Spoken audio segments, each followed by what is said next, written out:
il y a un débat sur les origines de la poutine. On est allé tester celle du Choucep, un petit diner dans la banlieue de Montréal, et qui aurait été à l'origine de la création de la poutine. C'est un plat très consommé au Québec. À la base, c'était un plat populaire qui, ces dernières années, a été récupéré par des restaurants gastronomiques, par des chefs pour être un petit peu amélioré, comme l'a pu être le burger par exemple à Paris.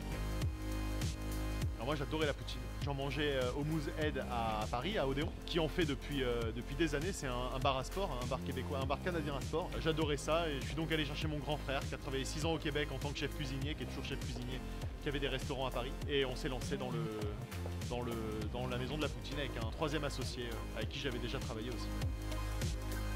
C'est des très bonnes pommes de terre, du très bon fromage et de la très bonne sauce. Notre pomme de terre, on la fait maison, c'est-à-dire qu'on reçoit les pommes de terre en entier, on les pèle, on les découpe en frites et puis on les fait frire 2 fois pour qu'elles soient meilleures. Notre sauce, c'est une sauce secrète, une spécialité de mon frère Erwan. Et le fromage, on le fait fabriquer en Savoie dans la pure tradition québécoise, mais avec du lait cru, ce qui lui donne un petit peu plus de goût que là-bas.